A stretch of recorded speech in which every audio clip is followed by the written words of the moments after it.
Villain Reform Network. Rachel here, and tonight I'm with Steve. Thanks, Steve, for joining us tonight. You bet, Rachel. Happy to be here. Great. I have some questions. Okay. Okay. How long have you been with the group?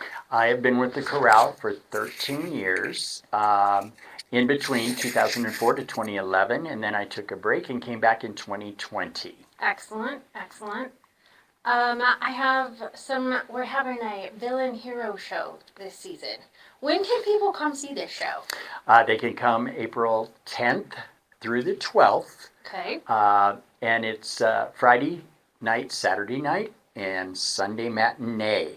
It's Friday and Saturday, 7:30. Sunday, it starts at 2:30. Excellent, excellent. So with it being villains and heroes, would you say that you are team villain or team hero? For this show, Rachel, I'm a little bit different because I am kind of the narrator of this. That's so right. I fall in between kind in of the the middle. whole thing in the middle. I help tell some of the story.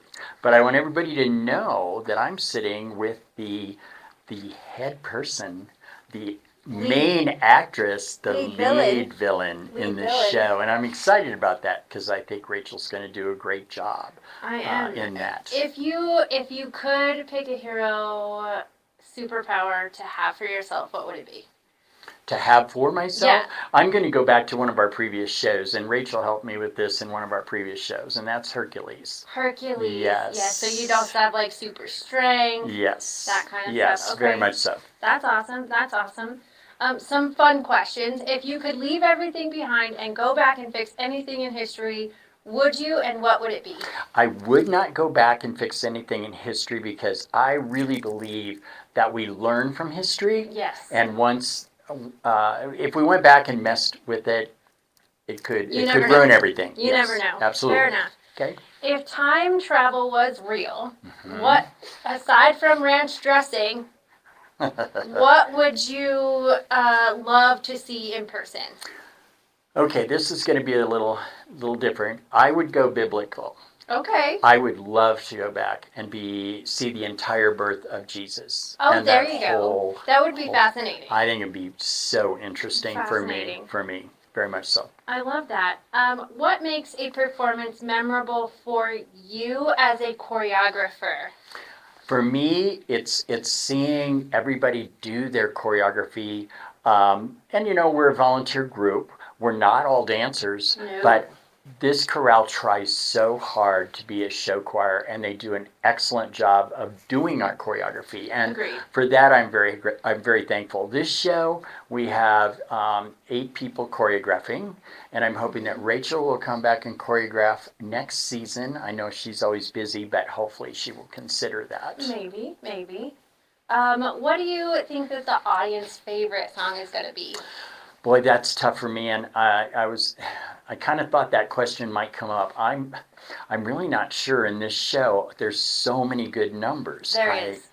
What do you think? It's going to depend on what your genre is, what your age group is. I think all the little girls are going to love the Frozen and the K-pop Demon Hunters.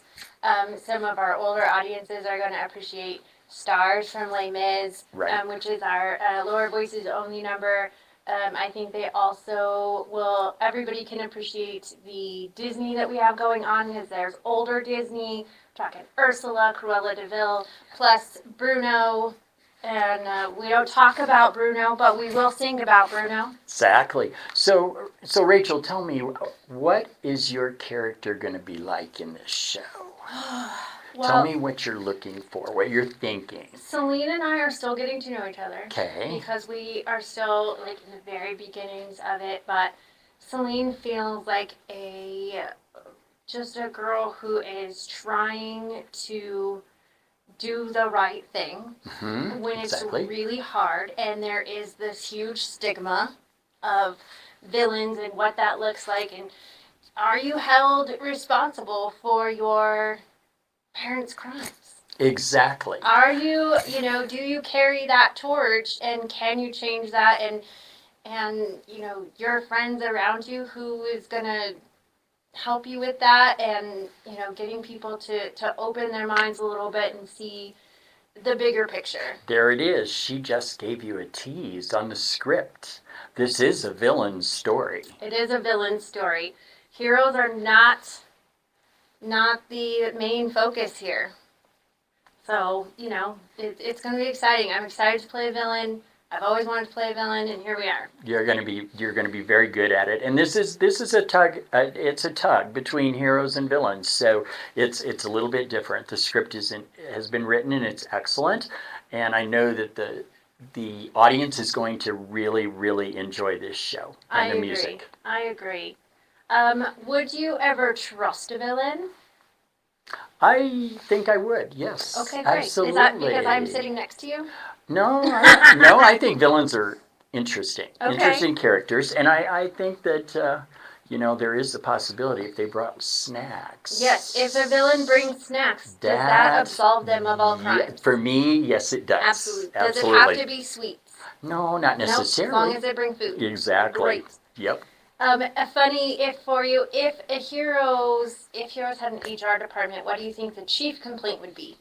That the heroes are way too perfect. Way too perfect. perfect. Okay. And if the hero saves the wrong day, do they just get a redo, or are they just misunderstood? It's a redo. Okay. It's a redo. Okay. Well, you can come see our show, Fallen, Faltering, and Fearless, in April. It's going to be great. Thank you, Steve, for joining us tonight. Thank you. And we will see you guys See you in there. April. See you.